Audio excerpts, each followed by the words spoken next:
What is up, everybody? It's Dr. Vibe, host and producer of the award-winning Dr. Vibe show, the home of Epic Conversations. And I'm the host of Epic Conversations, 2020 Best Podcast News Award winner. 2018 Innovation Award winner given out by the Canadian Ethnic Media Association. And I host the only online show in the world for fathers and dads. It's sponsored by Dove Men Care. It's also co-sponsored by Dad Central, Canada's national fatherhood organization. And I am the board chair for the Global Food and Drink Institute and initiative. Sorry, let me get that right. And what they do is it is the multimedia not-for-profit that is based in Oakland, California. That's mission is to spotlight Blacks in the diaspora. I'm having some technical mouth difficulties today. Diaspora that are doing their thing in food, wine, and travel. As always, most nights on Saturday. I'm a little bit out of it today. Most Saturday nights, because there's a conversation, and now I can't even talk about the conversation before. That's TMI. But most Saturday evenings at 9 p.m. Eastern Time, we have two illustrious women, Aisha K. Staggers and Jill Jones, and they host State of Things. That's the first time I can say it at the beginning of the conversation. State of Things. And they are ready. And here we have them. And Aisha and I did not plan the red thing. Okay, so stop right there, people. I wish you guys would have told me. You know what? Next, we'll have to plan a color coordination. Yes, definitely. It's all right. How's things going, ladies? Okay. So far. All right. Yeah, it's been so far so good. Hey Jen, how are you? Hey Chris, how you doing? Chris. Hey, how we doing? How's the week been? For us, for me, yeah. I've been pretty busy this week, but with regular stuff. So maybe it wasn't as busy. I think the politics was, I thought it was a little slow, I thought it was a little bit slow, which was okay with me. It was kind of like normal news. But your buddy's talking tonight in Ohio. I know. But he has three people who aren't going to show up. Governor DeWine, the Attorney General, and I believe Senator Portman not going. Well, that means that three people will get attacked on Twitter tomorrow or tonight, for sure. Yeah, for sure. But the feeder's broken, right?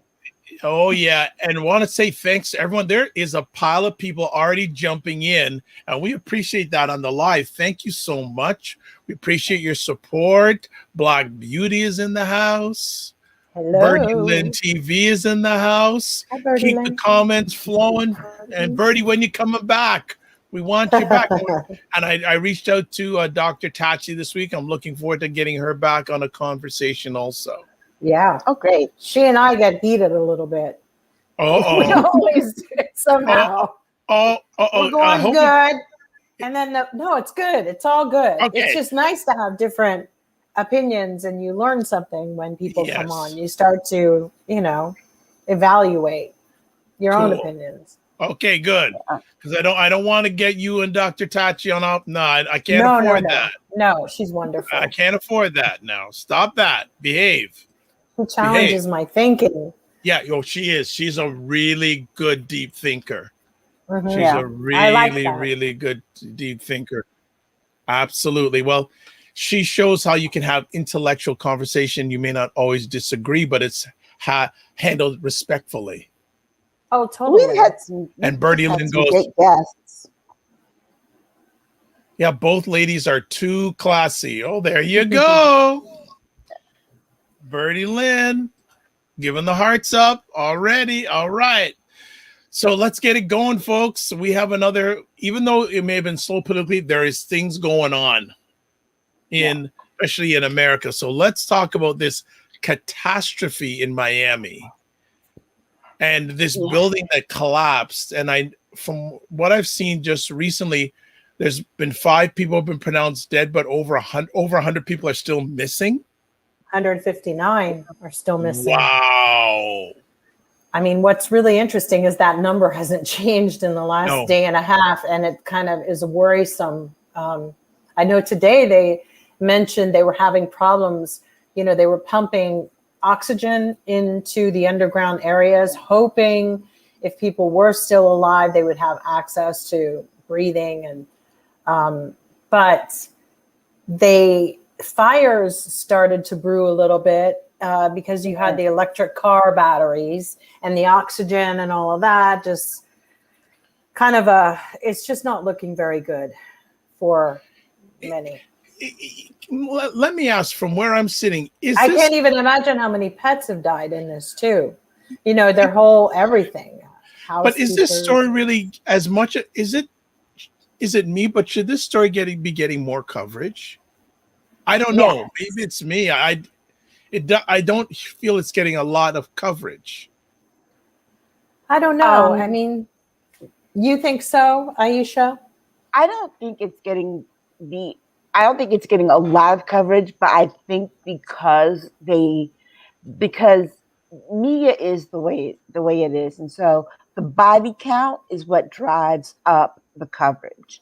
And because there is no body count over, not even into the double digits yet, even though there are still 150 people missing, you've got news producers who don't think it's meritorious enough to warrant a full 3-minute news story until there are the 150 plus people identified. And then that's going to take long, because we saw how long it took for them to identify the victims of the 9/11 attacks. Yeah. I think that there's also a little bit of touch and go, because I can imagine, how do you report when you don't know who to blame? I know there are reporters trying to figure out different variables. There have been some people who attested that there was an engineer, obviously, who said he had tested years ago in the soil that it's sinking along these coastal areas. And that's really true, though. I mean, the sea levels have been rising. We've had some crazy things with the Antarctica thing. Ice is melting. What do people think is going to happen? I can tell you that my uncle had an incredible beach house here in Malibu ages ago when I was growing up in the 70s, and there's hardly any land. There's, it's not the same. It erodes. It's just what happens. And I think that unless the journalists know what direction to go in, because I think DeSantis is worried, because, everyone is like, how can this happen here? And of course, it looks like a lot of people are getting ready to go down the conspiracy route, that it looked like it was blown up. It looks like whatever. And I really don't know what happened to it, but I can say that just the infrastructure in America per se, on a whole, is horrific. And, I don't see any inspectors anywhere, not in California, not in New York. I never, they've kind of hemmed that up in the local, regional aspects. And I think that giving certain developers a pass, I did see some really weird connection that someone was trying to make between the next city over, which is called Little Moscow, and whoever, I don't know what they were going down, what road everybody's going, but everybody's just pointing fingers at the moment, and it's really tragic. But it doesn't surprise me, because I think developers get a pass on a lot of things. Building on swampland is not a good idea. And if I lived along that whole area, I'd be worried. I'd be very worried. Because now it's not like you don't have they're telling people to go and try to find another place to stay. But the reality is you can't even sell that. I mean, that is just trashed. It's done. It's coupled with the horrific deaths that go on. Airbnb might be involved somehow. You got to remember, people always Airbnb their places. I mean, can you freaking imagine, once they figure out everything and all the little details in here, Mm-mm. I mean, I'm hoping that a lot of the people had insurance. It was probably required by the company, but it's going to be difficult to put lives back together. People who have passed away, it's going to be difficult for their families to reclaim them and to be able to mourn them. But one of the things that I'm wondering is what we're going to talk about him later, but what is DeSantis doing? Because I mean, this is a disaster for which you Did he actually even go call out. there, or did he No, go? no, Wow. not to my knowledge, but this is a disaster for which you actually call out the National Guard because you need bodies to help find those people. No, I he's mean, sending them to Texas, remember? exactly to go investigate the wall and check out all of Right. this. And it's like, well, where are the people the bodies that you need to like literally dig through rubble because apparently putting oxygen through is not getting it because fires keep popping up. So you're going to need people who manually can like dig through, and you're going to need people with equipment. He's not even ordering equipment. I mean, this is happening in his own backyard, and Miami He's is not only useless. a hot residence. Yeah, it's not only a hot residence place, particularly for people who are retired, but I mean, this is the first summer that people are really back traveling. And Miami is a hot vacation spot.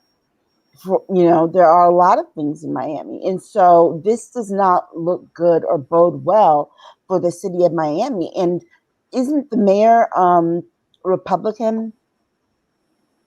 Aren't they That all Republican? down there? It's like, Except in I Miami, I'm not sure. because it's like, and if it's not a Republican stronghold there in Miami, then that also needs to be the question to DeSantis. Like, why are you not providing the assistance that needs to be done? I mean, there are things that you have in your power to do as governor. Well, these places, well, if COVID isn't going to kill his campaign coming up, this might just do it. The fact of his, the avarice and greed of these politicians, they're also down for, jumping in there and going after their money by hook or crook. And then when there's an actual moment to do something that you're expected to do as the governor, provide help and assistance, they don't. Couldn't do it during COVID. This obviously is another part of his depravity as a human being. If people vote for that monster again, then that's their own. Then they're on their own, because there's no excuse for this. You have little children who were lost, and there should have been so many people out there coordinating the efforts. But I do believe we are going to find out that the buildings department and divisions like that are corrupt, and somebody turned a blind eye to what was going on. They said that the building was supposed to be taken care of in the next month or so. It was supposed to be they were starting work on it. But I don't really believe that's true. I think that I don't know. That's lip service, because the reality of it is, if it was supposed to begin next month, then somebody would have already been there to see what dire condition it was in, and probably said, we need to evacuate this side of the whole building. But this is a condominium as well. So if they were having meetings every month, the owners, have their meetings. We will, I guess, discover what was being said in those meetings if they can get a hold of that, to find out just in fact what was that. I don't think this was a rental. It was a condominium that belonged to those people, were the homeowners of these places. And I'll be curious So, to yeah. see what the banks get back from this, what kind of payouts the banks get in making these claims, and when the banks start making these claims, because are the banks going to get bigger payouts than the actual people who lost their property and lost their homes? Yeah, and if there was a guy in 2000, if there was an engineer who evaluated it in 2018 with all the storms that they have, typically you would imagine, You send an engineer out there every single time you have avoided a hurricane or whatever. I don't know.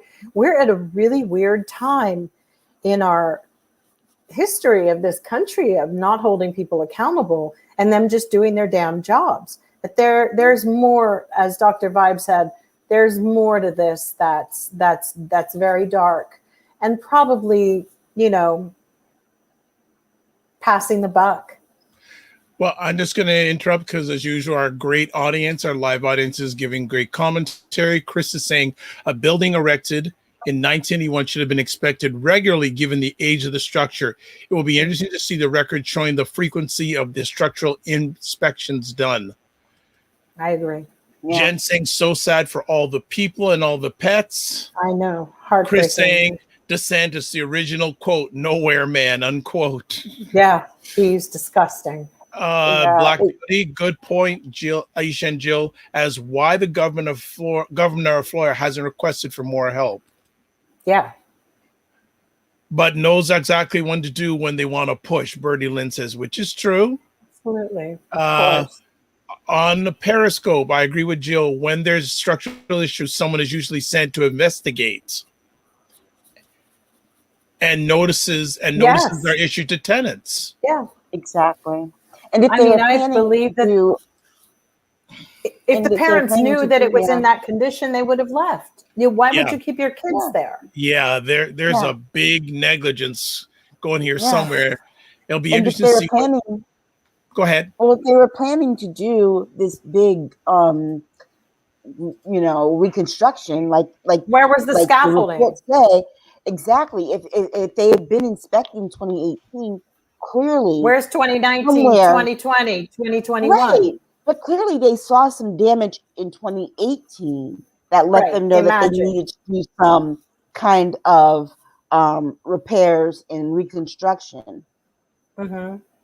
And then we have these idiots online who freeze the frame of when it fell and go, there's 2 lights here. There's electricity, you dimwit dummies. I mean, this is, I worry because if idiots that we now know exist in our society, can you imagine any of those same idiots who work construction and can't even read plans or can't even do, this is why shit's falling down. We got the dumbest people in this country. Yeah. And it's going to be very interesting because they will call into account, whoever had their hands on that building, whether on HVAC, any kind of repairs going on at all. But for it to snap like that, even with the sinking, that's one thing. But this is why you call in scientists and you call in it goes beyond an engineer at that point. You don't just sit around and, did he go home? What did he do with that information? Did anybody find out what happened? His due diligence, it didn't irk him that no one was paying attention to this, that he said that's sinking.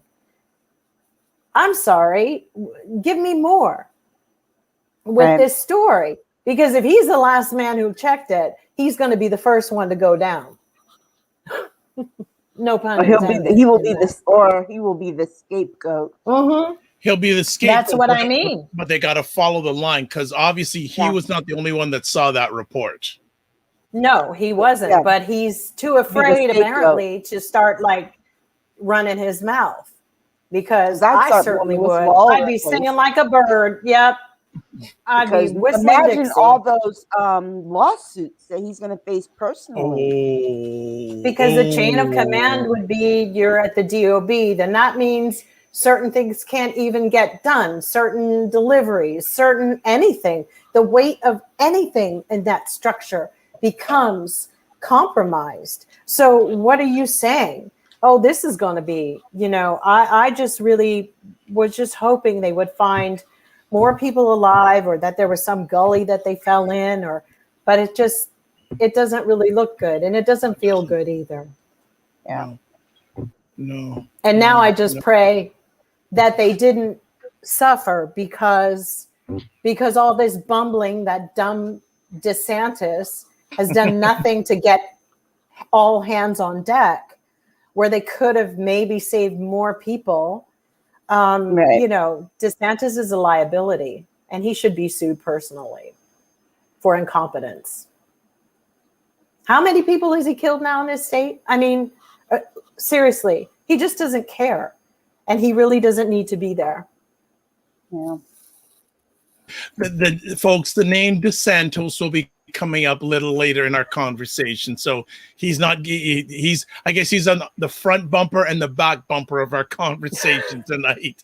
Put it, I guess we can put it that way, you know? So, but yeah, certainly a huge tragedy. And I just think it should be reported more. I don't know why it isn't. There isn't a lot. There is a lot going on news-wise, but I would think something like this, especially in lieu of how much conversation it is in American government about infrastructures. I've seen a lot of it on last night. Like, I saw a lot of it. Okay. And I just think that there are people standing in the same place they were standing 2 days ago, and they're still saying 4 or 5 dead, 159 missing. And all we're going to see right now are hysterical family members, and how, you know, I don't even believe that DeSantis has sent a team of people, you know, in trauma situations to be there. I know that Joe Jonas went and delivered pizzas at the hospitals and whatever, or on site, but there needs to be some psychiatrists or therapists there, counselors. Can't hear you. Just trauma, a lot of people going through a lot of trauma. And, you know, think about it, we've just come, well, maybe Florida didn't go through as much. We just spent 12 to 14 months going through a pandemic. And now those people now have to go through this. Right. Well, I mean, here's the other thing too, is you were asking about infrastructure. Most Americans' understanding of what infrastructure is very basic, and only pertains to roads and highways and things of that nature. They don't realize that infrastructure also includes our pipelines. Now, and I don't mean our pipelines as in gasoline pipelines, because it includes those too. But I mean our pipelines to our houses that produce our water, our bridges, and our buildings. You know, we had a bridge collapse in DC the other day. Yeah. You're muted, Dr. Vibe. I did read that, and it's actually interesting because where I live, they're actually changing the water pipes in the whole area, and those are the original water pipes from 1950. Yeah. And they've got the sewers and all of that stuff. All of that. We haven't changed anything in this country infrastructurally wise. I don't even know how long it's been. It's like, I don't even remember it in my whole lifetime here. Nothing, you know, every now and then. On during the Obama administration where they got that big infrastructure bill. But again, that it still wasn't enough money. And those projects that those were part of the workforce. And also the state steals the money and they do what they want. That the Republicans were notorious for not delivering on what those legislative terms were. I'm sure if we went back, we'd find that they didn't. And that was the worst part. That was the worst part, because he did get that money, and then after the guard changed hands from Democratic control to Republican control, they're like, forget it. And they changed the rules. Party they changed the rules of who could get the money, and so people, you know, they were giving the money and things to their friends, and you know, to do projects that just never came to fruition, and to build a wall that at the border that never gets built. Right. Oh boy. Again, live audience, keep on coming in tonight. So folks, keep on coming in, keep on making your comments. I'm monitoring. Got something here. Neptune Nymph says, between this and the remains of indigenous children being recovered, I feel like leaving the earth. We will be talking about that second story a little bit later on in our conversation tonight. Also, Chris is saying there was a story today about a young boy who took the initiative to bring water and snacks to the responders in Miami. Really heartwarming. A young boy does that. Yet DeSantis does nothing about nothing. That speaks volumes. DeSantis is a cold piece. I mean, he is, and when people in Florida finally get the balls to tell him to go screw himself, I would imagine they should all be up in arms right now, and they should all be telling him to go to hell, because Chris is right. There were children who had more decency and more thought to be caring and kind. And this DeSantis is the most, depraved human being. And if that's who Florida wants to represent them, then they can all go to hell, in my opinion. I mean, for what all he ended up. They need to do more. They're sitting back and they're doing nothing. Their citizens think it's party time and whatever. Get up and do something. He should have been removed from office. It's absolutely ridiculous. And I don't give a damn anymore about these term limits. People need to be removed if they're not doing what they need to be doing. And it looks like we're just going to have to fight all the damn time with the most inhuman pigs that are holding political offices. Shun their kids. Start doing things. Start creating life the way they want us to be miserable. Create their misery. Make them miserable. Your kid has a play date with one of their kids. No, I'm sorry. We don't like you anymore. Bye. I don't care. At the grocery store, no. I don't want you to have this. This is mine. You want to buy this table? I'm not selling it to you. It sounds so childish that I even have to think this way. But I don't know anymore than to say, why have we attracted such vulgar people in our government? They're vulgar. They're just hideous. They're hideous. I wouldn't wipe my ass with any of them. One of the things is that for all of his personal things that he believes are flaws, Andrew Gillum was the better choice that Florida had. And that you can't not acknowledge that when you see disaster after disaster happen in Florida. When they had a choice, they chose the white nationalist governor who just wants to collect the salary but do none of the work and get all of his praise from Donald Trump. I mean, and also you have to remember there was a lot of fixing with the ballots and how people voted, and what how many voting places we're going to put in certain areas. And we also had that conversation at that time about the Latino community that was in Florida and the impact that they had on getting DeSantis elected. We had that conversation on this show. And yet, here's the crazy thing. They hate Mexicans. They hate Latinos. But the Latinos who think they're in the hierarchy in the pecking order, well, I'm not Latino.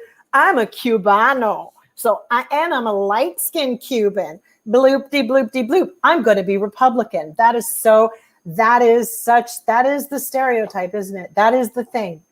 That is what we have. But I'll tell you one damn thing. Everybody needs to vote. If you don't go in your regions or your locales, you get zipped. I can't even imagine that the people, what their personal life choices are like, if they let stuff like this go on. What the hell are they having? What's happening in their lives? How could you let somebody mistreat you like this? DeSantis mistreats people. He craps all over his citizens, and they like it. They drink it like it's Kool-Aid. Okay. We'll save it because we're going to be ending off with him. So I don't want you to use up all empty out of the tank before the. Go ahead. There is this thing that Jill makes a very good point when it comes to voting. There are a lot of states that have not just not just the midterms coming up by 2022. There are a lot of states and cities that have mayoral governors. Mayoral elections. They have gubernatorial races before 2022. You have your state reps and all of those some of those before 2022. So, people really need to pay attention to what's coming down the pipe this year when it comes to voting, and then next year, because and mainly, let me those just things say are going this. to change. Let's just be for real. People of color. I don't care if you can't get off of work. Figure it out. It's not the end of the world. I've done it. We've all done it. Yeah. Save It's that day. Get off. These elections Go that they depend it's on. your civic duty. And it's very incredibly irresponsible for you not to do it. Somebody made a comment on Twitter the other day, seeing somebody holding up a sign when Kamala went to the border saying Kamala. And, Kamala is like, how mean, whatever. First of all, I wasn't too convinced if it wasn't just anyway, I'm going to pass on that. But somebody said, nothing worse than seeing, it's just bad to see Trump people, period, holding signs that Heritage Foundation created. But it's even worse to see an ethnic person holding it. So they wanted to call this person a racist and whatever. But I had to say, I agree. You must look, what kind of fools people look like supporting this stuff. And DeSantis, it's absolutely, you're right, Aisha. He's disgusting. And you really have to just make the point to vote in these elections, because those are the people who will make these decisions, these decisions as to whether or not to call on National Guard should there be a tragedy such as this.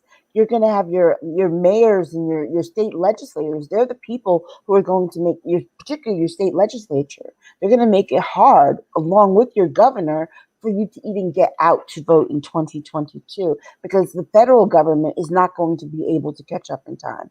I've never seen a politician, not since the days of Trump, but I never ever saw a politician, Republican or Democrat, who just went, I'll get to it tomorrow.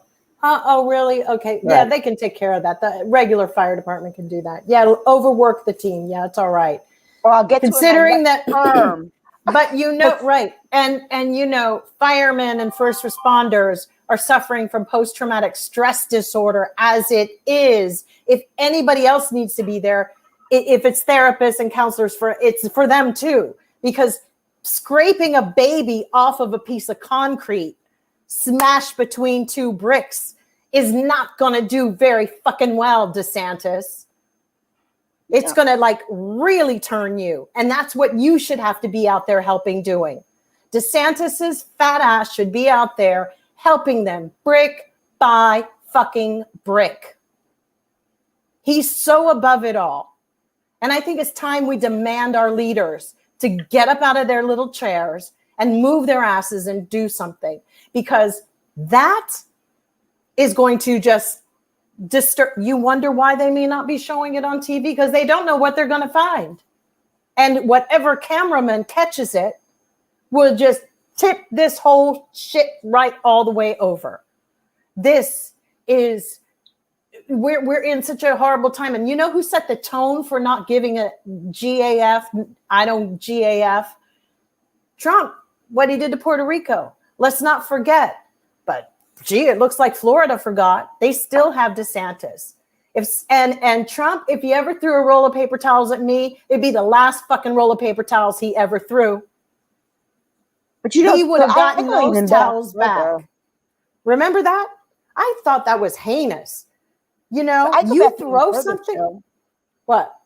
I go back to George W. Bush after 9/11, and everybody witnessed the horrors of that and got to live with it for a minute, was like telling the press, please don't show this anymore. Please stop showing this. And that allowed people to get a more rosy view of the news and to be desensitized. Because remember, during Vietnam, what got people to really see the horrors of Vietnam, what got people to really see what was going down around, the country with regards to civil rights, was seeing it on TV and seeing Life magazine horrors and Life magazine, and seeing the actual horrors as they occurred in real time. And when we had a president that said this is too much, for people to see, show different things, don't show as much. And the news organizations went along with it. That's We true. started not seeing those things. And so, And for it's a example, good thing maybe they don't have America needs to smell-o-vision. see, exactly, maybe America needs to see these people, these workers getting bereft on live TV when they find a foot Yeah. or overcome by the smell of dead bodies clustered in one Right. place. Because that smell from 9/11, they could take it off TV, but and that's when I hear the rest of middle America and these stupid patriots who are like, oh my God, these overzealous Trumpers. I'm like, bitch, you weren't even in New York. Go sit down. Sit down. I was there. The smell of it was something I will never forget. Never. Yeah. It lingered. It would be in your hair walking down the streets. It lingered. So you know what? Smell and that smoke traveled this way. And I feel the people on the East Coast had a right to, to kind of step to a few of those who want to be there and talking all big and bad. And we had first responders who are no longer here, who risked their lives and their safety and their health. What's going on in this building? They don't even know why it fell. So what are they going to come down with in the next couple of years? Are they going to be dead from some kind of lung disease? Exactly. Remember. So for me, it's like the like Dr. Vibe said, the lawsuits coming are, I hope it breaks. The Florida. suits, not the suits. Yeah. I hope this goes on DeSantis's record. One has already been filed, but it should break the state. So it has to come begging back to Joe Biden for some help. So let's catch up here. Real Django. Jill is on fire. You think? Chris is saying, true, Jill. And worse yet, these people are spawning new generations of the same evil, heartless ilk. It gets me twisted too. And he also says, absolutely, Aisha. So Aisha's the level-headed one here. Just keeping me steady. Really? Really? Okay. Really? Okay. Sure. So here's the funny thing. Could you imagine, Aisha, if you didn't show up 1 week, what Jill would be like? Ooh. Don't want to think about that. All right, let's not think about that right now. Well, keep the comments coming up, live audience. It is a great one, and let's move to another interesting situation, the Derek Chauvin sentencing, which happened yesterday. 22 and a half years in prison for the murder of George Floyd. Ladies, thoughts? Well, on one hand, it's very rare that you see even this sentence. I was watching a documentary earlier today about the 3 civil rights workers who were killed in 1964, and that they didn't even charge the men for murder because the state of Mississippi wouldn't do it. And so those men got charged on a civil rights violation, and the most one of them got was 10 years. So on one hand, this is progress. On the other hand, he should have gotten the whole 40. That family is going to not have any contact with George. At least his mother was, his mother will get to see him. His family will get to see him. They'll get visits. They'll get letters. And cheers to Van Jones up on CNN talking about how he felt bad for Chauvin's mother. What's wrong with you, Van? Climb out the Kardashian, you know what? I don't know what's going on. I mean the P word. Yeah, it's. I think that,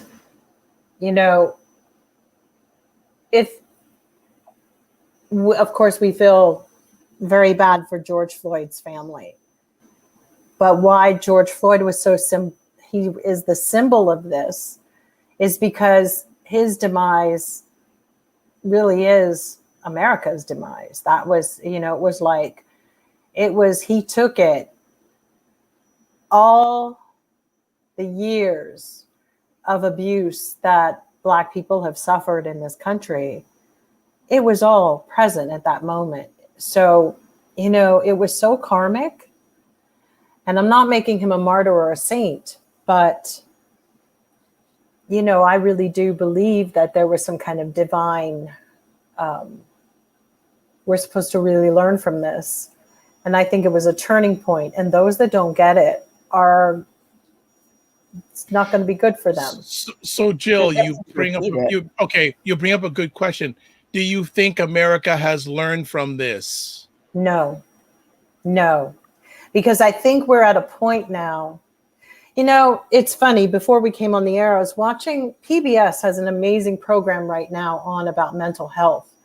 It's a whole series about what is mental health, who decides what mental health is. It speaks about the things that they would do in the 1840s with Black people, which I never knew this. Something called Daptopia or something, where basically slaves who were released they were made free. Another trick that the white people had was, and this show is not about a race thing, it's just about mental health.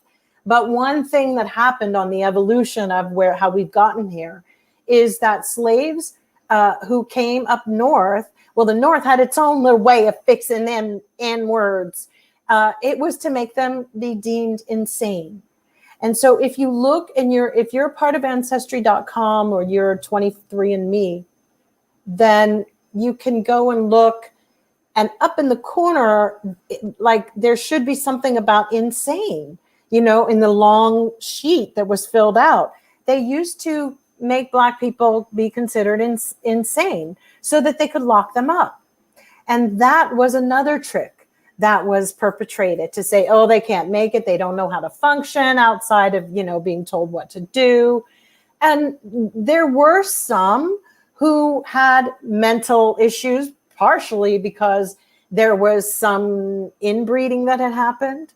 There were some, there were some that did have mental issues with birth because their moms and dads were brothers and sisters and were being forced to have sex with each other. So we had some issues. We also had issues.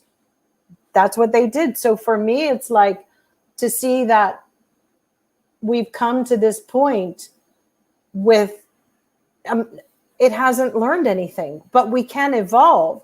But I really do feel that we're at a point now where society gets to decide, just as we get to determine what are behavioral norms, which I do believe that's what this whole fight is about with the Democrats and the Republicans. What are the behavioral norms? And that's what we're fighting. We don't feel that this is right to discriminate against people because of their color or to hold them back systemically. This is who the Democratic Party is today, and the progressive parties. I don't give a damn what you want to think about what it was before, because it isn't that now. This is what we are. So I guess in answer to your question, I feel that this is an important step for us to start making some with our own actions.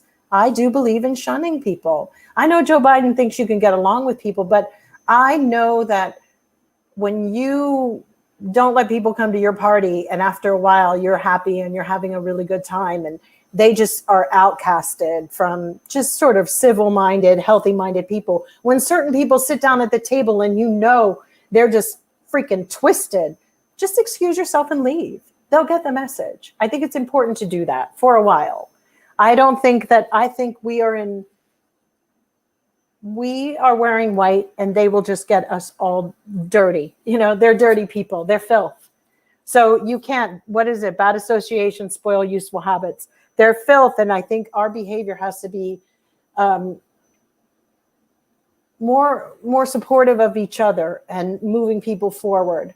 It's like when I go on about, I know we're upset about the voters' rights, but the reality is we got to really pay attention to the fact that they're changing the legislation with the electoral parts. That is the most. They got us all hooked up on, they're going to let us know we can't vote. What they're really doing is making it where they'll get the final say. in the state to go in and local levels and change it. So we have to be so on top of everything, and we can evolve, just like how I was explaining how the mental health thing, it changes. We get to set as a society what the behavioral norms are, and they're not normal. Okay. Republicans. Sorry about that. No problem. Just to catch up before I get you in, Aisha. Neptune Nymph saying it's true. If an enslaved person wanted to leave, they were labeled maniac. And then Chris says, personally, I would have preferred to see him sentenced 30 to 40 years, 22 and a half, better than probation. That would have been a total miscarriage of justice. This is a start. I hope it is the beginning of true change. Aisha? One of the things I was going to say was that even though this is progress, it's not going to be taught. And that's not going to be taught, because that is what, and let's be clear, what's critical race theory versus what's history. They've worked them on the true definition of what critical race theory is. They've now told on themselves. And so now they're very clear in not actual history, that they don't want actual history taught. So this thing that is also, it could have been 30 to 40 years. It probably should have. But the fact it that could there was still be when the federal charges come in. Right. But it could also, the fact of this is that there was this victory, and it will not be taught as such, or it will not be taught at all. It will be pervaded in terms of how it will be taught. Watch out. Jill's ready with something, and I'm going to say interesting. I wonder how Republicans would want George Floyd's killing put in the history books. History books don't matter anymore, you guys. It's TikTok. Right. Do you know they're teaching sex education on TikTok? Parents don't want to have this. This is unfortunately where we're going. People are not reading. This is what's happening. They'll be discounted anyway. I've seen, for what it's worth. I mean, there's white kids who know about Tupac, Biggie, all of these, guys that have spoken some really amazing truths that lifted up MLK, that have done things that have spoken about our history. Maybe some of them went off the brink a little with their conspiracy stuff, but maybe it was a conspiracy. But at the same time, I do believe that because of social media, we'll all figure out a way how to be incredibly creative in how to get the information out. Because the minute you start denying your children anything, they start looking for it. So they're doing a problem. They've blown it sky high, that even kids who never even have this much brain capacity to even ever go to law school are sitting up there like, oh, what's critical race theory? And you're like, oh, okay, But it opened up something where there might be a few in there who said, oh, I think I'm going to go and study sociology, or I'm going to go and do this, or we don't know. This is just the path they took, but they're kicking up a lot of dust. And I think it just backfires. They're the ones screaming. When they're dead, their kids will be the ones still dealing with it. So let's go back to Derek Chauvin, the sentencing, the impact on America. Like, it sounds like both of you think it's not had a big impact on America. Well, I also know that they changed the court for the other three, the trial it's not going to be in August anymore. It's going to be next year. So that was interesting. But no, it hasn't changed anything, because we still have to root out what's happening in our countries regionally, in our local capacity. We have a guy out here in LA who was beaten senseless. Thank God there were two girls who took the video of him. Good looking guy. And they almost deformed his whole face. He, kicked him in the police officer kicked him in the face. I mean, this is what we see every day, and it cannot become normal. It cannot, and it will not become normal. The saddest part of it all for the police officers is, I don't think anybody, can be a police officer for the most part. Most of them. It seems like it's an impossibility for anybody, an American male, to be a police officer. They have too many hangups. I'd like to think there's a few that are good, but unfortunately, the other ones have dragged it down. Go ahead. One of the things I think too that the impact, the feeling of the impact, was to a lesser degree than was maybe the verdict, was probably because in people's hearts and minds, they were thinking that this guy, even though he was convicted, probably won't get a whole lot of time or won't get the full sentence. That's true. So you're right. Yeah. I have a feeling he won't spend all that 22 years. Well, once the federal charges come in, that's going to be another. That's interesting because these may get reduced, but it doesn't mean that the federal years will. So let me ask you both, ladies, especially Jill, you don't feel that's had a big cultural, historical impact on America? I think well, I mean, if you want to look at it in a broad definition, yeah, we're all fighting like crazy because it really defined who's at what base. Okay, if we go there, yes. I also see people struggling for why can't it go back to the good old days, and it never will. They weren't that good. And secondly, that was all shadow living. We were still in the shadows. Everything is being exposed, but I think there's more scabs that are going to be pulled off. I just feel it. And with each pull, I think many people, like white people, are so upset that they have to do some self-reflection. See, my whole thing was, if you call me something, it only is a problem if I respond to it. You know what I'm saying? And that's that old saying, like, you call me that, but they're having really serious struggles with their ideations of their ancestors and how great they were and all this tradition stuff. And I guess I'm not the person because I don't understand that. I didn't have a traditional family. I don't believe it. And that's fairy tale and folklore. And I don't get it. But some white Americans are devastated that, that this is how the rest of the world sees them. And they were the loony ones that came over from Europe. So I don't know. I mean, for the first time, they're being held up. A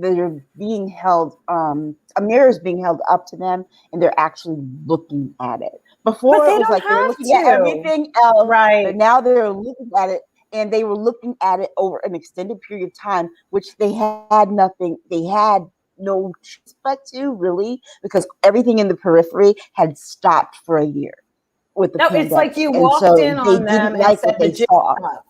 Right. Everybody just said, okay, the jig is up. You guys are not happy unless you're pooping all over people. It'll either be the Jewish people, it'll either be the Black people, it'll either be the Mexican people. Like, what next? If the aliens came here, I guarantee they'd be pissed off that they moved in their neighborhood. Yeah. They're bringing the property values down. Oh my God, did you see what's in? Oh yeah, I can see it. Totally. This is how they are as they've been indoctrinated and live in their little bubbles. And it's really unfortunate. It's just unfortunate. I think to answer your question though, Dr. Bide, the murder of George Floyd has had an impact that we probably didn't expect. At a time, we didn't expect it. But the sentencing, it's only been one day. So I don't even think it's settled in our minds as Black people that this actually was the outcome of this. And two, having the sentencing so far removed from the actual verdict. The trial. It actually kind of like in people's minds, it was kind of like, oh, we didn't do that part yet? We thought he just went to jail. It was like he went to jail. He got convicted. Right. And that's the problem here. Everybody here has a short memory. Yep. And they're so, like spark plugs. They just go in and out. They don't stay on top of stuff, which leads me back to that whole thing that, people don't finish stuff that they start here.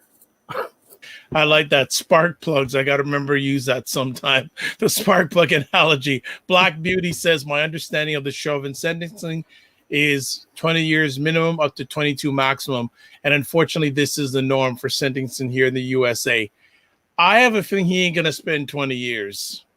They put his sentencing at 22.5 because the most they could have given him was 40. The average that they give on that kind of case is about 22 and a half to 25 years.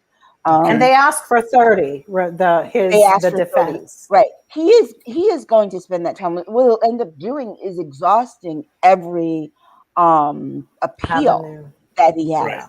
Right. But he'll still be in prison while he's doing it. That's the thing.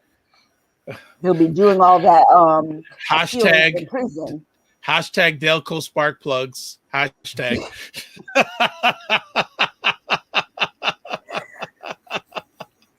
All right, let's move on to our next conversation piece.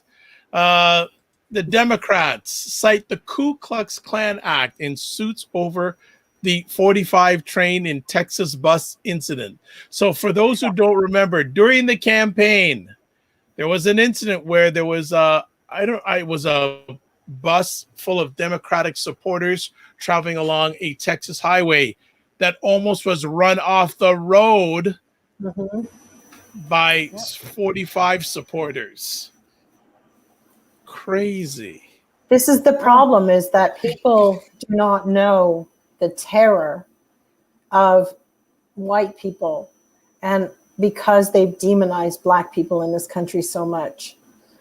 I grew up in Ohio, and I know these types of people, and they're very scary. They would kill you without thinking twice, and they would dump your body out in the woods and have no problem doing it.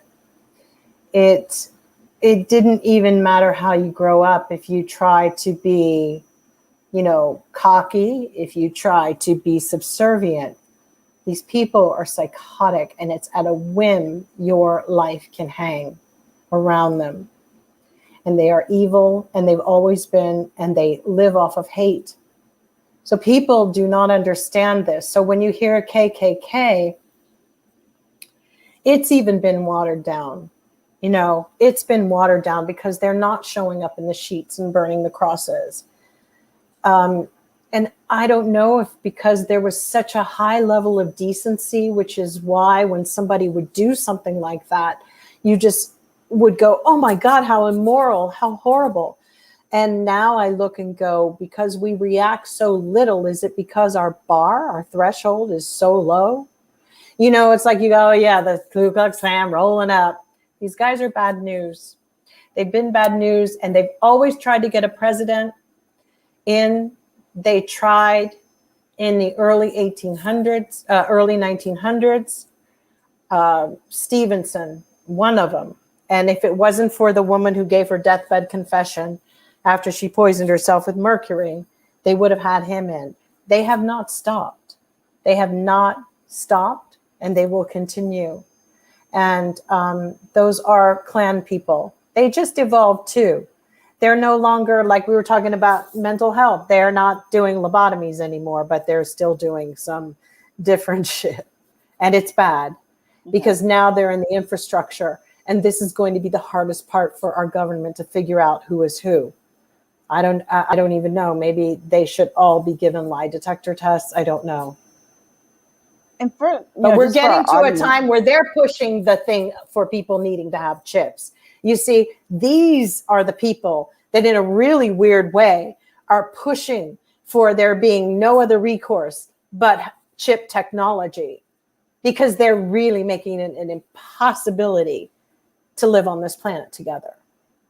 Yeah, and just for our readers' information, the particular, which this doesn't make history make sense at all.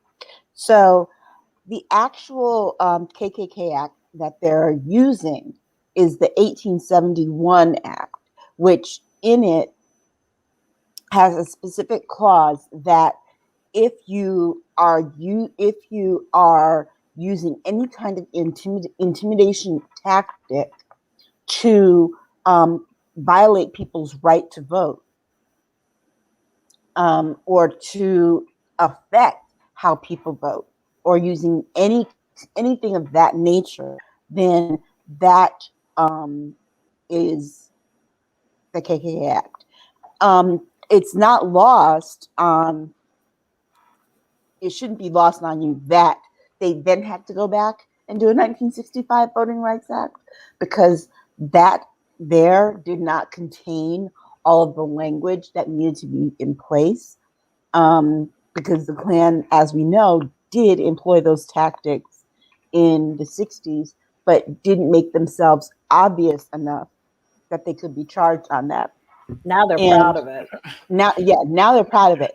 But they also found that 6 of those people involved in that Trump train were insurrectionists. So they get twice the amount of charges. So this is what we're going to find out about a lot of people.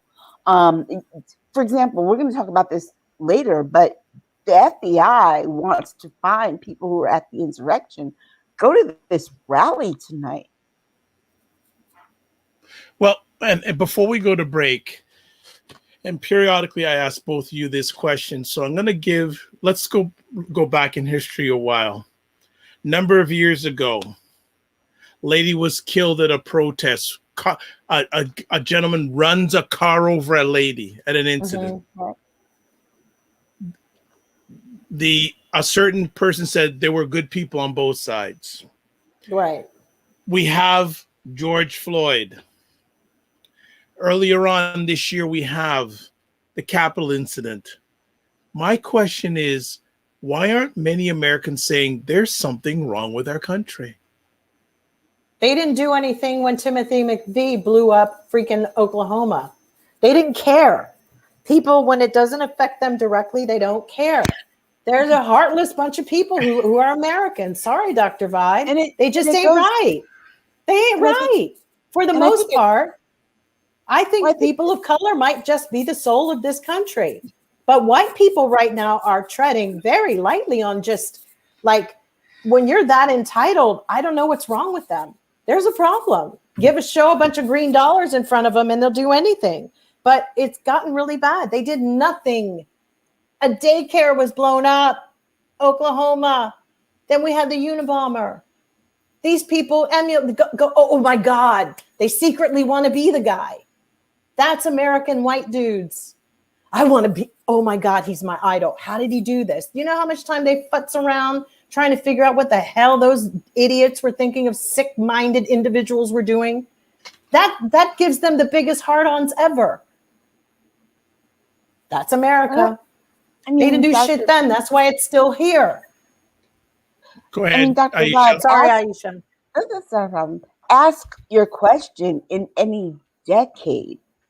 And the same thing comes up, because there's been a tragic situation in every decade that should have made people like this see. But you got to remember, these people are generational.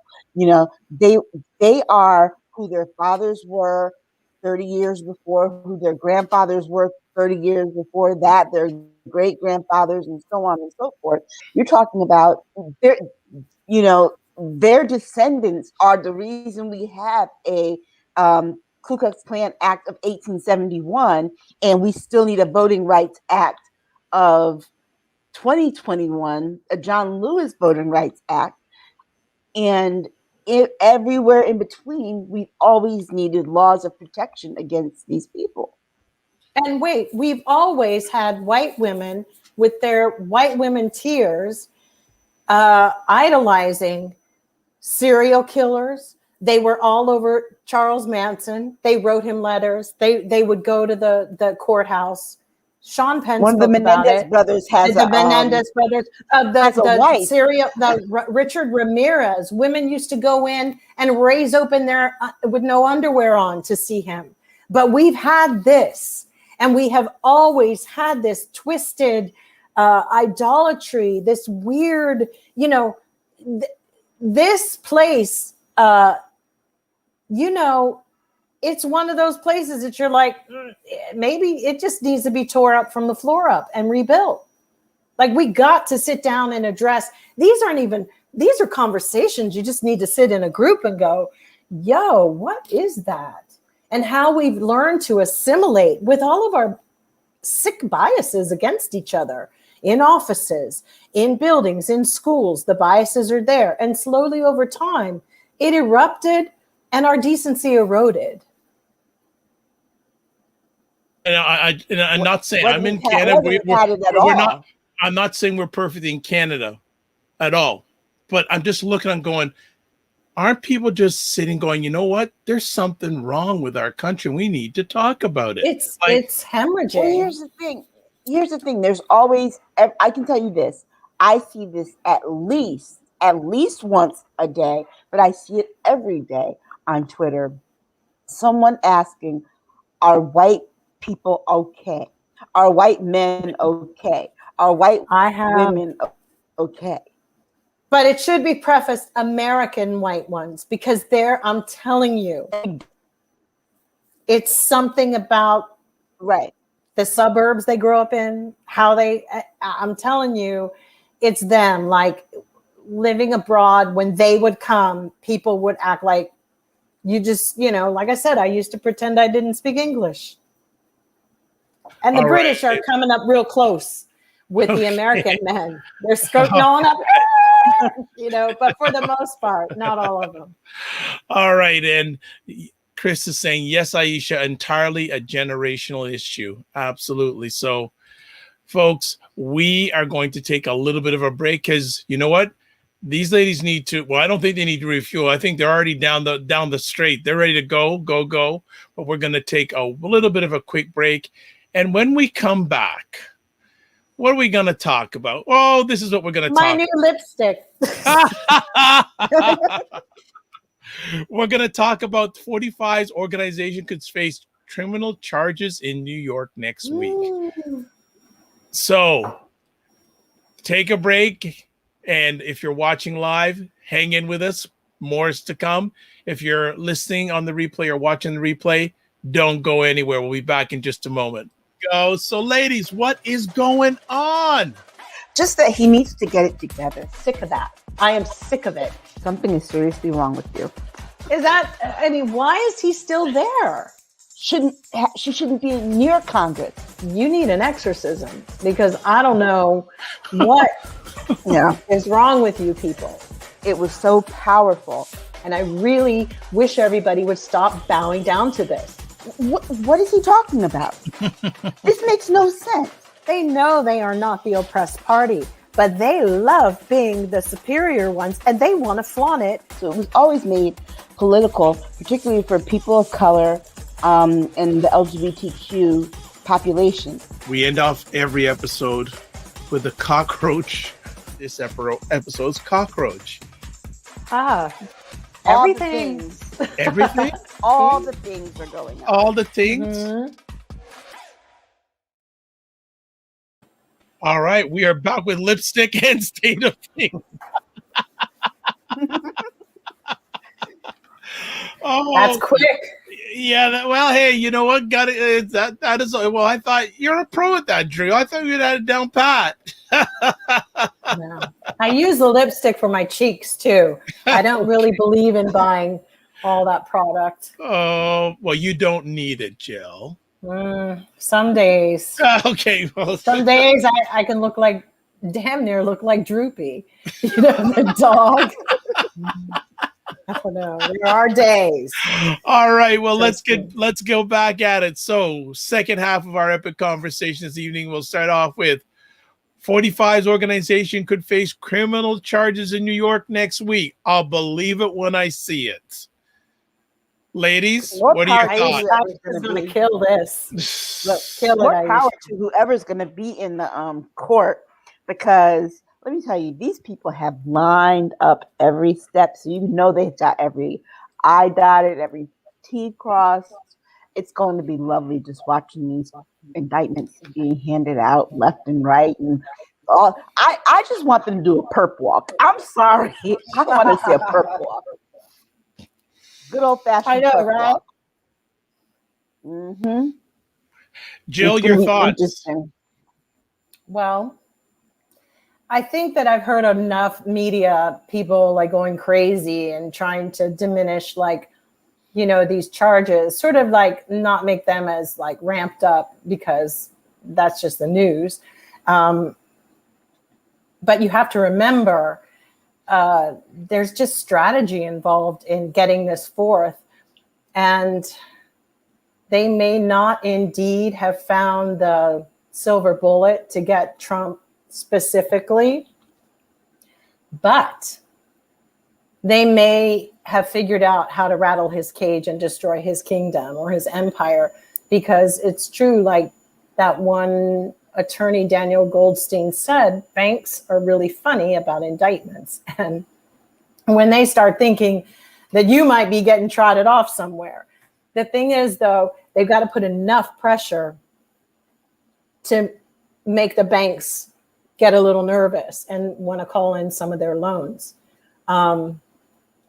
Unless Putin wants to keep paying, Trump's bills. We'll see how this strategy plays out. It is sort of like a chess game, so I find it fascinating. But the reality is, if they can tear that apart, they could basically destroy the company. And that's all. Donald Trump is nothing without his company. Right. Yeah, that's going to be interesting, though, because if they can get all the people around him to be indicted on something and charged, those people can pretty much put together the whole puzzle. Haven't enough people, associates, political and non-political, had to go to jail? He's Teflon. No, I think this is different, though. This is the actual Trump organization. He's had a lot of his political affiliates be handed charges down. It was all related to his politics. Now you're dealing with his actual money, his actual financial situation, his actual business apart from politics. And so they're gonna find those crossovers where the two meet by indicting these people, and these people are gonna deal, and they're gonna deal on those lines of where Donald Trump can get indicted himself. And what they'll end up having to do is take all the pieces of the puzzle and put the whole puzzle together to put together an indictment for Donald Trump, or at least one of his children. And that is where you'll get the big dog. Well, it's interesting. I think there's two things that 45 don't want you to mess with: his money and his family. But here's what's it's true. I don't know about his family. They said he was really cruel to his father as he was dying. But what I can say, why it's so complicated, because we know that no one's really talked about this either. He's had 6 bankruptcies. So he's also, it's like you've also got to figure out in the middle of all of this, maybe he's indemnified by another person that they are trying to go after. It's like finding the loose thread of the sweater, because he's been so protected. I mean, this is a guy who has gotten out of paying his vendors, and yet, vendors can't even go back in the state of New York and sue him personally. So there is somebody he gets an indemnification for these companies, multiple companies. But I can say that your time runs out eventually. They always called John Gotti Sr. Teflon Don, and eventually his ran out. I don't know if they've got RICO charges on him per se, but that's only because of the way his operating agreements are set up. It doesn't really mean that everything is as so. It's still just finding how to unearth one thing.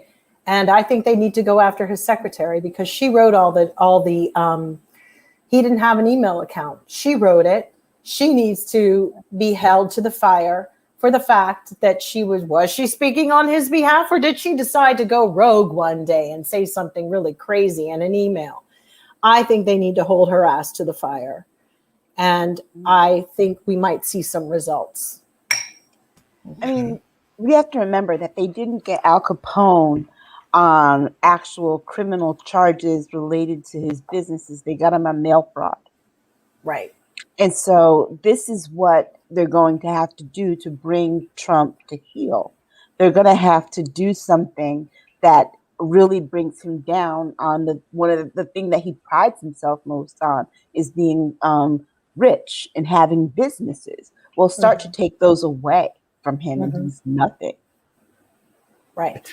Well, Chris has a comment here. Truth to be told, when I heard that the indictments may be handed down next week, I admit I was giggling like Betty Rubble. I've heard from a few sources that the CEO bodyguard knows a lot and has been advised to seek legal counsel. And Ivanka and Jared appear to be distancing themselves from 45. So now 45 will really have no issue steamrolling over those two pieces of crooked float, Sam. That's true. Betty Rubble. Yeah, I was a little bit like Betty too. I might have been Wilma. So if you're wanting to have this happen, will 45 do his usual play the delay game and maybe hope that someone can get involved in this or block this from happening? Because that's the whole thing about this game that Letitia James is playing. She's playing it in New York. She's playing it in a home field that, as long as it remains a Democratic stronghold, as long as she does the indictments and everything while Cuomo is still governor, there's nobody that can touch this because there's nothing about it that's federal. There's nothing about it that's political, all the local politics are Democratic. So there's not anyone who's going to be willing to bail him out. But friend, for folks, unfortunately, if you're not watching this, you can only listen to this. Got a big giggle out of both ladies. Chris put hashtag Betty Langford and Wilma Jones. They sound like a hoot, don't they? Yeah. So Letitia's got her hands full, but it sounds like she's playing her cards right. I told you 2 I think years she ago. is. I also think Yes, you did. Yes, you did. I also feel like, setting some kind of precedence with how these developers, there's just too many loopholes just for future notice for different politicians trying to move in, or they got to sew up those loopholes for developers. They pay no taxes, none of them. They build, our allegiance is compromised all the time. The loyalty is to the almighty greenback or the Bitcoin now. And unfortunately, it will destroy this country because there's no integrity. And Trump has proven that. We have to bust up what developers can do. We really do, as they go around buying everybody's houses in America at the moment. We have to stop this because operating agreements of a developer are really tricky, and you can think you have something and you go in there, and because it's an LLC or that was really an LP, it may not be so, and then you can't get them. And he hides behind that. And this is a problem where he's not named as the general partner. He's another thing, and those things, I have to say that I really feel that the judges that have been put in place are not qualified to understand it, and they can't rule on it. In fact, I think most of the bankruptcy judges in New York are idiots. I think they're pretty stupid, and they make a lot of money off of bankruptcies themselves with the filings and all of the attorneys there. They know it like by rote. It's like going to work at 8, you're in the cafeteria at 11. They know the system. They know how to file. They know what to say, and they're all friends. We're at a point in our country where we are now having to weed out the systems because they're all systems, whether it's in academia, whether it's in the medical field, There's all systems, the music business, there's systems, and they all need to be destroyed and brought to their fucking knees because they're wrong. And what's happened is when a system doesn't change, it becomes corrupt. It's like if you don't change those sheets, baby, they get dirty. Yeah, you're going to go back and look at these charges when they're filed, and you're going to see how complicated they are and how detailed they are to know Rudy the number of Giuliani, explain that. loopholes. I mean, explain Rudy Giuliani, well, Aisha. Rudy Giuliani, for example, lost his law license. There was a party over here that day. He lost his law license, and he lost it on the back of when he was representing Trump, making erroneous statements and filing claims. I mean, that's not, he pulled in court, and the judge said to him, "Can you tell me what evidence you have?" "Yeah, I have the evidence." There you go. "No, this is not evidence. This is a statement." "What is right? This is your filing. What is your evidence?" "But you have it, Judge." "No, I have your court filing." So they got rid of an incompetent attorney. So now who does Trump hire? He hires an 84-year-old criminal attorney to defend him in Rudy's place. So who ain't never going to get paid, by the way. Who's never going to get paid? He still owes Rudy money. Okay, he still owes Rudy money. He still owes all those people who are trying to help him out with the impeachment trials, the first one, not the second one, because he still owes the second one, but he still owes people from the first one.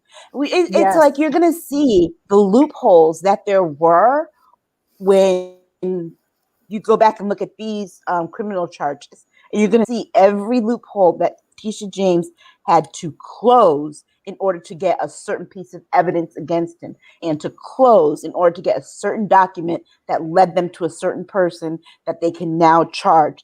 And it's going to be very specific, very detailed. And when the big bang comes into Trump's life, he's not going to even understand what happened. It's not convoluted. Yeah. Because let's not forget, the guy that he worshipped the most, Roy Cohn, he faced a miserable death. He got his in a horrible way. Not, and I'm not saying that was karma or anything. It's just that it was the antithesis of someone who was so mistrustful of people and did some heinous things to other people, always trying to cover his tracks, but was careless in who he decided to pick up one night and have sex with, and just lost it. And don't worry, it's like it's Stone is about to get his comeuppance too. Mm-hmm. Oh, Roger the man with the great tattoo on his back. Any man who has a tattoo of both Richard Nixon and Roy Cohn's name is giving me small P energy, like from start to finish. It's like, why? That just is a turn off to a lot of women. And also don't forget that Michigan has there's the judge who is calling on July 6th, I believe, all the people who were playing around with the courts, and they want them prosecuted. Chris is saying indicted. So Chris is saying Letitia James, she has this all sewn up. The lady is brilliant. I hope so, Chris. He also says, and if Daniel Goldman is involved with Ms. James in this, game over. Yeah, they would be a formidable team. And Cinema Canella saying, it is karma, Jill. Yeah. Karma, Jill. Yeah. So it is going to be. I told you James wasn't coming to play. She might have been taking her time, but she was taking her time to make sure all her ducks were in a row. She said, if I'm going after a big one, I'm going for the kill. That's true. Absolutely. She must have played a lot of arcade games when she was a kid, because do you guys get the feeling that after this is done, that do you think that Merrick Garland's going to even last the full 4 years? No. Yeah, I don't think he is either. He sat on the sidelines and waited too long for his shot. Lacking energy.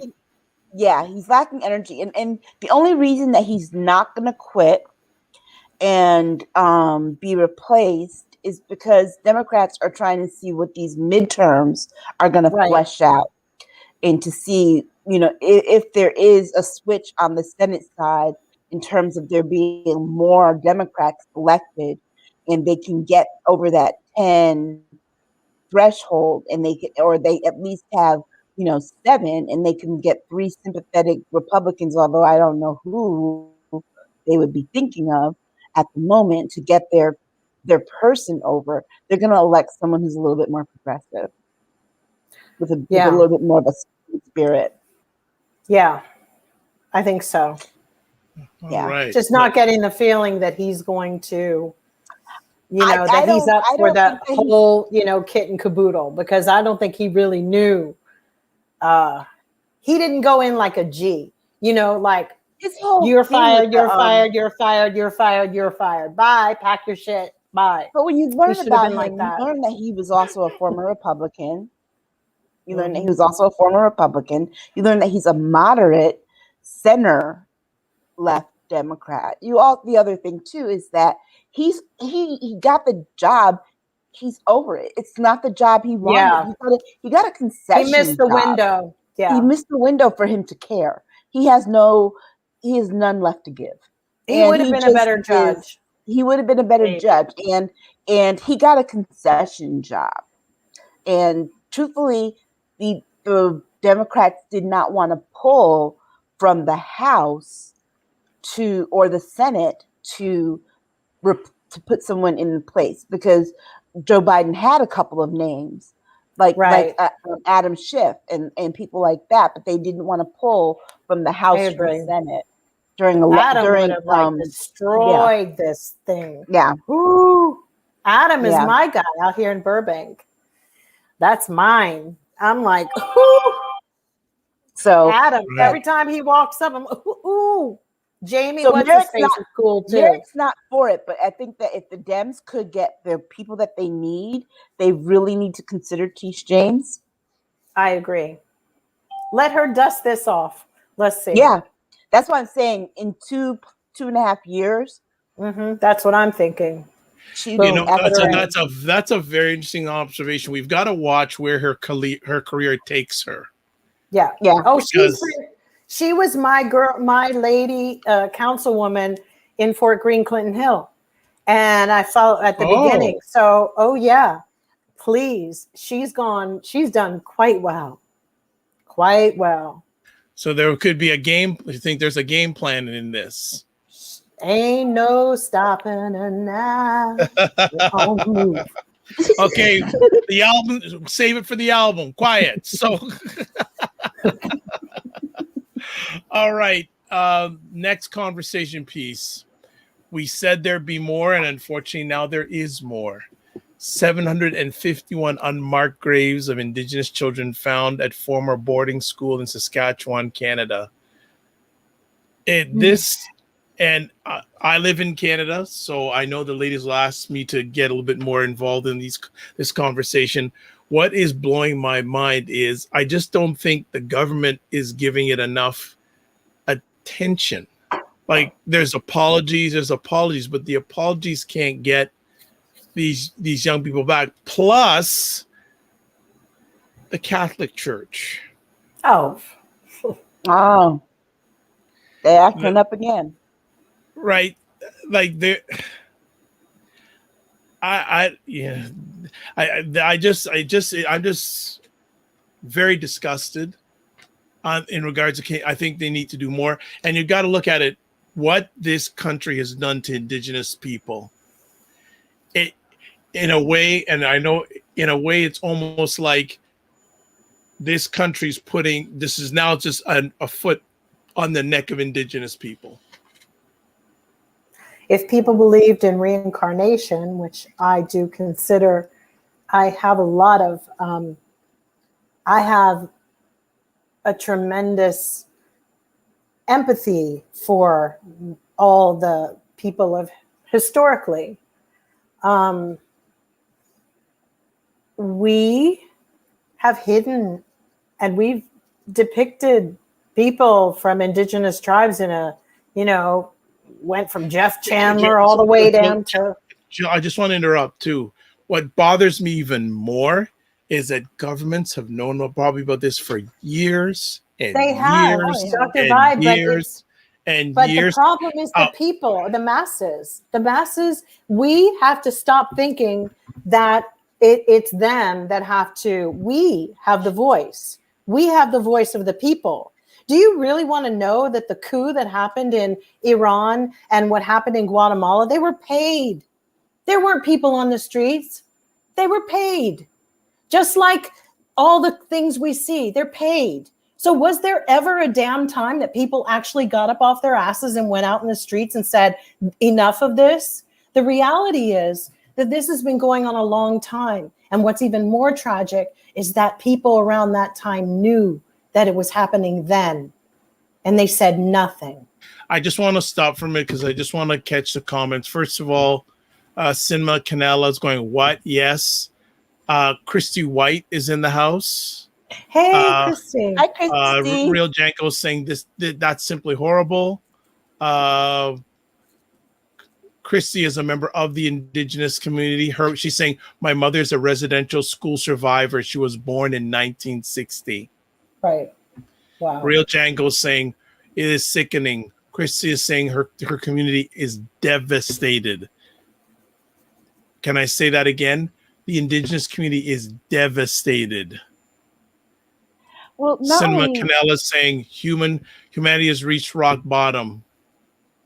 Chris is saying this whole situation, 751 unmarked graves, beyond horrifying. And to echo Jill, this is just another scab being ripped off society's knee. And also, Chrissy, you're with us live. Any sort of additional comments you'd like to give to us, we'd really appreciate it. And we need to have you back on and maybe spend half of one of our segments just getting deeper into this. We really have to because there's more. Yeah. I'm sure there's even more than 751. There's much more throughout North America. It's throughout North America. Oh, yeah. Of course. Actually, we are looking into it. We started our representative. She made a comment about this, and she also made a comment about what it means to be a representative. This has hit her so much. So we are investigating ours too, because we know that there were churches that they found a bunch of babies dead that were abortions and things from Catholic communities. The Catholics, just can't, they just, were the star of the show at one point, right? Why isn't the Pope saying anything? Oh, he's a figurehead. Yet again, it's like, what is he going to say that is going to, first of all, make it better, fix what happened, fix the injustice that happened, and stop it from happening, in the future? He has his people are run amok. Okay, they've been gone. They're shadow Catholics ever since they've been doing things all this time. I mean, this is just one of those gross injustices brought upon innocent people by the Catholics, but we've come to find in recent years they've been doing this all along. I look at this and I'm just, it's a double type of pain that is inflicted on the community and individual families, because those children, a lot of them went just missing with no explanation, none given, and no explanation as to what happened. So they had that tragedy, that initial tragedy, and now the unearthing of these unmarked graves, and now it's like, oh, you mean to tell me this is what happened? And still not having enough information about what actually happened and what all the tragedy was that they suffered. So I've got here. So Christy's keeping us updated here. They are now going to search in the United States. The church is withholding records. Of course they are. Churches and reserves here all of a sudden are burning down. We had a grandmother who church burnt down. She was an orphan in a native thing. She was saying, and a lot of these children went to school and they never came home. Right. Yeah. And it's like, it's double the tragedy, because it's like, families who lose someone or someone's missing. And I've interviewed a parent who has had a child go missing and never recovered the child. It's like there's that feeling of loss. And as years go by, you don't lose hope, but you start to get not comfortable, but you find a way of getting up every day and getting through a day, even though you're dealing with such torturous pain. And then to have this come up, and it's kind of like, all the hope that you had. So Jen is saying Catholic. Horrific. So Jen is saying Catholic Church has been involved in so many evil things in history, and many don't believe it. Read The Recovering Catholic, a great book. And also, Christy is saying they're called orphan schools in the States. Yeah, that could be why we can't go further with her history. And that's my great grandmother. We can't. Yep. She killed herself. She hung herself. Oh, yeah. My Years condolences. later. Yeah. She was a very troubled woman. Oh, sorry to hear. Yeah. So I wonder. Yeah. We are going to continue on this story for as long as it takes, and justifiably so, because again, I don't know the media's. It'll be very interesting to see what happens when it starts bubbling up in the US. We would like to think that they would do that, but it seems like these QAnonymous people who've been raging on forever about missing kids and missing pedophile, all of this stuff, you'd think this would be something they would actually take in and show initiative for whatever. But this is like almost like the heavens or Mother Universe is revealing all of our hypocrisies, all of them. Everything is being unveiled. And what you believed yesterday, you may not believe tomorrow. It's so bizarre to me, because this is the prime situation of like religion. Too much, the Catholics, how much are they going to keep getting a pass? Okay, maybe not. They're not all like that. But it almost seems like God is just opening up the light in cobwebs of darkness, utter darkness. And people are freaking out because you're taking away everything they once believed. That's kind of what's happening. It's like, holy shit. Now, we've known about this, but I hope they give a damn. I hope they care. But it worries me, because it worries me that Americans won't really address it the way they should. They didn't care about Rwanda. They don't care about African children. I mean, there's only a select few of people that are actively doing something. Let's be honest. It doesn't stop anyone's day when they know that somebody's head was being played as a soccer ball. It doesn't ruin their day. It's just last week we were talking about the Catholic Church. Yeah. Think about it. Last week we were talking about the Catholic Church, and they basically told the Southern Black. we're talking about the Catholic Church, but also the Baptist Convention, and how they told the Black ones that they wanted them out, basically, and they're like, "Oh no, we're going to stay." It's just their refusal. It's ridiculous. Their willfulness to not change is unbelievable. Yeah. This has been going on since Phil Donahue, we talked about. I remember all this stuff. There were many Catholics that wanted things changed. The only damn thing they've changed was the service, the mass from Latin to like being in English. That's all I think they've ever freaking done in a long time.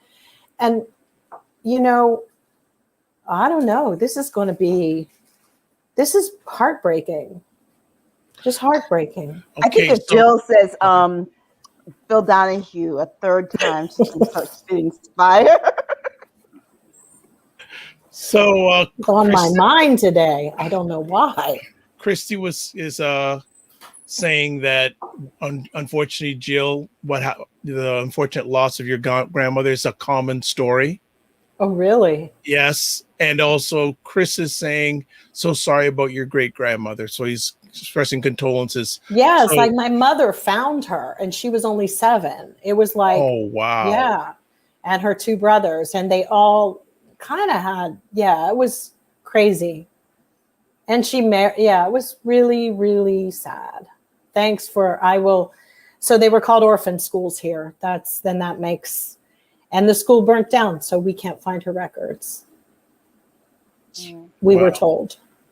And that's the very it's very. And the child that she had, our Jones is not a real last name because she ended up marrying a preacher, and he raised her son that she already had. And that was my mom's dad. And he was super tall, straight black hair. And he had a hard life too, because raising somebody else's child, not all men are all that. He just depleted him, died young. A lot of drinkers in my family. Wow. All right. Yeah. And Christy's saying, yes, unfortunately, very common. And that's the whole situation. Wow. That's this whole situation, Jill.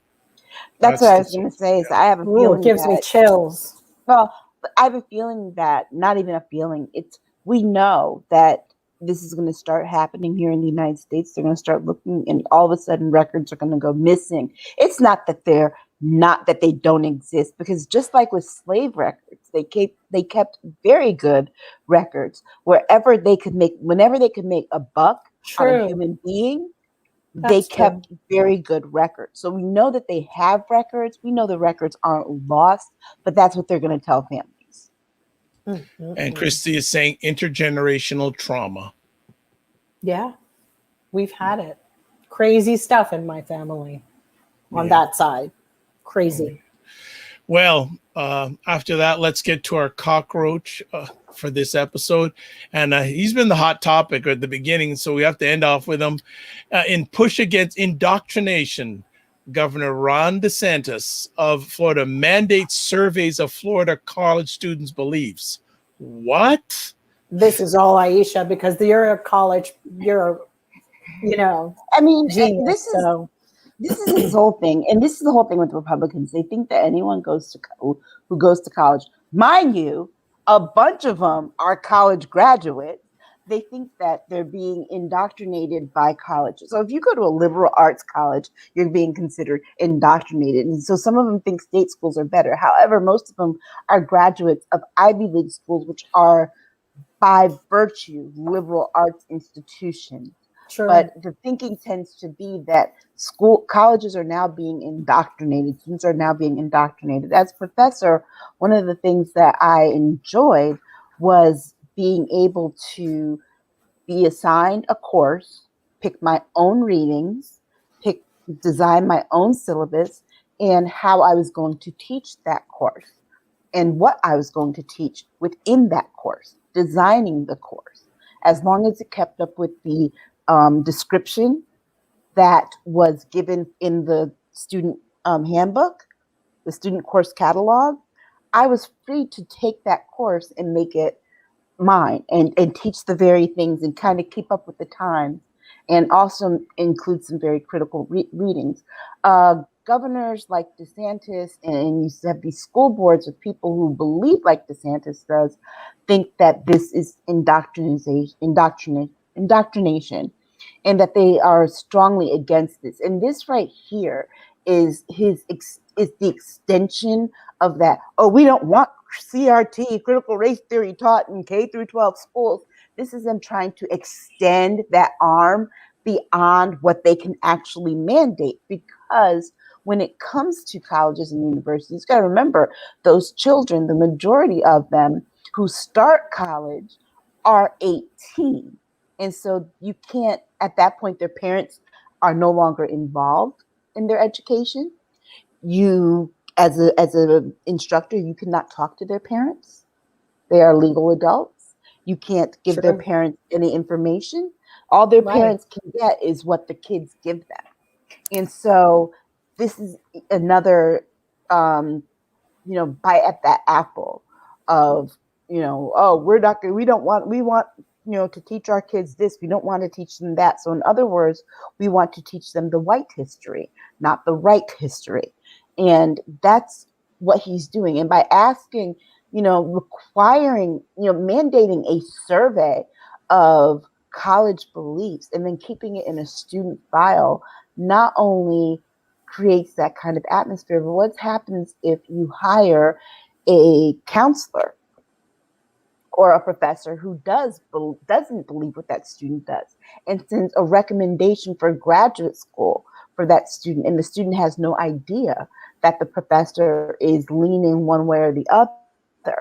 Like, for example, if it's a math professor, they're teaching you numbers, right? They get this survey on you, and you ask your math professor to write you this letter of recommendation because you're getting A's in like quantum theory or some kind of qualitative subject, and you get a negative letter of recommendation. You don't know until after, because you waive your right to the letter of recommendation. And when you go back to find out from the college, how come I didn't get in? You're going to find that. And you're going to learn then and draw the dots that this professor here gave me a negative recommendation based on a survey of my beliefs, not my actual ability. Right. And so you're impacting people's lives. But not only that, mandating a survey. Here there are questions. Do you do this survey every year? Because some people might change their beliefs over time. It's like it's true. You do. It's not the census. Okay, you're not asking objective information. You're asking subjective information. And then here's the other question: who designs this survey so that it is as objective as it can be? Well, if the governor is going to be in any part of who designs, if we know the Florida political establishment is going to have anything, we know that Republicans are going to be highly involved. And so that right off the bat doesn't make the survey objective, and then it's mandated.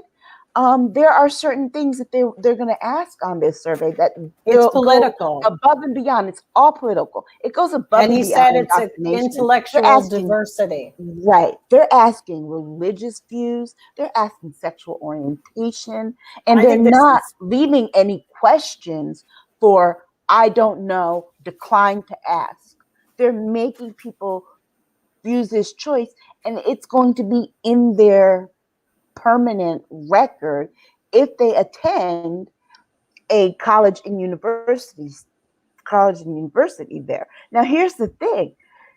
You might end up, Florida might come to bite them in the butt, where people won't want to attend college and university in Florida. Remember, there are quite a few HBCUs in Florida. There's Bethune-Cookman, there is FAMU, and there's a ton of others. So don't forget, that it's a state requirement.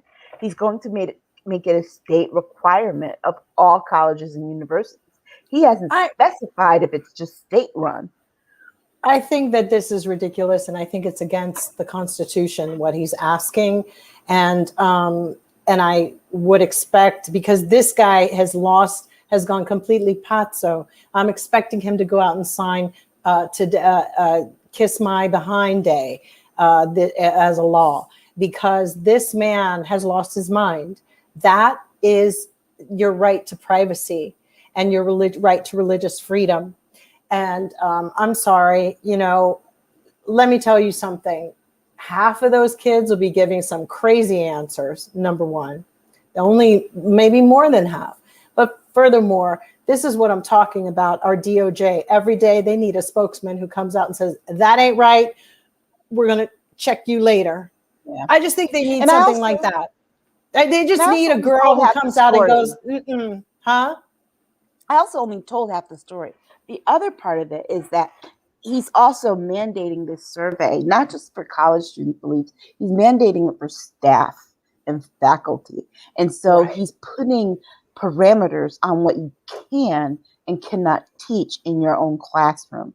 One of the things that professors love about the fact that they are professors is that they have latitude when it comes to teaching your subjects. If you're teaching a subject, that's a STEM subject, you don't have as much latitude. However, you do have some latitude when it comes to the whys and hows you teach things. For example, I've taught people statistics and taught how to think of statistics as human beings, individuals in situations, and mass groups in situations versus thinking of the actual numbers and how to, rearrange their thinking. People who are abstract thinkers like that, how to take something like that. So they're putting Right. parameters on what instructors can do.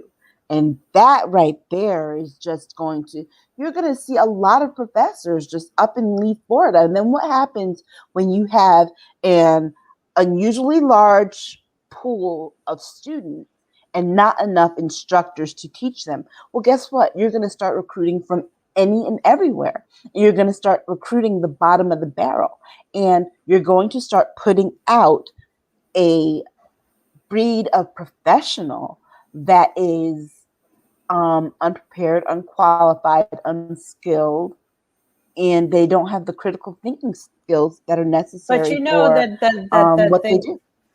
You do know that DeSantis has been accused of creating a little Moscow himself, in the sense of he and Trump have created more anchor babies from Russia, enough to infiltrate our country going forward. You think the Cold War was cold.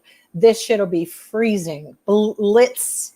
This is their new strategy. So if they remove the certain students and get what they want in there, and the faculty and the teachings that they want, because the saddest part is that we have people who would rather our children learn a curriculum more like Russia than the ones that our country, which espouses diversity and freedom and all the things that our country has aspired to.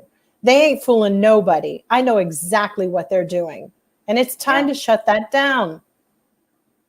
So he's a cockroach. Yeah. And he's like, you know how they say somebody better get some raid or get some heavy ass shoes. Multiply. Cockroaches breed and multiply. They're gonna be if this passes, there are going to be a bunch of them throughout the South, throughout the Midwest, any state that can get through with it's it. a state that didn't want was upset over a mandate of Obamacare, didn't get all that upset over Parkland and the shooting, doesn't really give a damn. I'm telling you, the people in Florida, iffy. I'm a little bit out on the fence about it. There's going to be more cockroaches to come. Because the people, if you live there and you're okay, you got some friends, you need to you got to change that. Sorry for my language. You have to, there's just something wrong with them. Something wrong. Something very, very wrong. I can say this, it won't happen in my state because,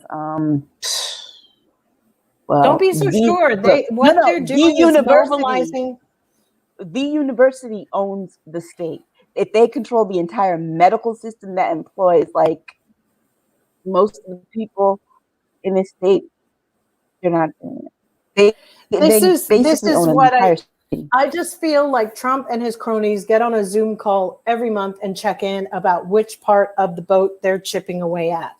And I feel like everybody is assigned a division to chip away and to implement people. And I feel that it's so mobilized and so organized that the only way to get in there is to infiltrate them and have politicians that seemingly might have their views, but flip back. I don't know any other way. Or even having friends and people that just rat them out. There's just no other way. Well, remember how it's more of infiltration.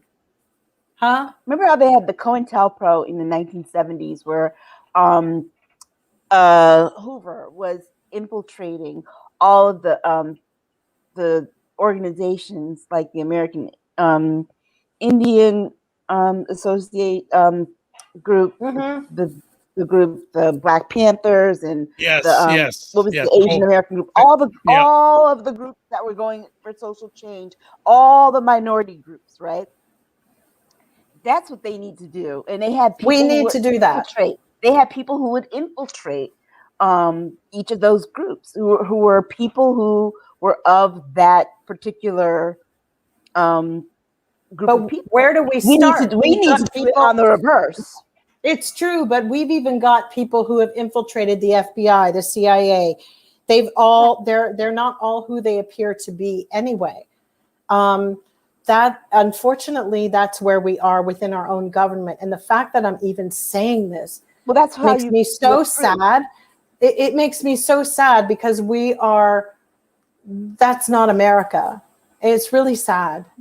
But remember, really those people for the COINTELPRO were never FBI agents that were infiltrating. They were always yeah, but I'm talking about our law enforcement as white supremacists. The reason you can't tell me that the FBI can't find all these people. We should have had all of them rounded up from the insurrection. But you know why we haven't? Because we got people there who are in on it and are stumbling around like, oh, I don't know, I didn't see her.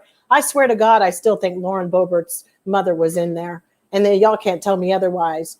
That bee was at that insurrection.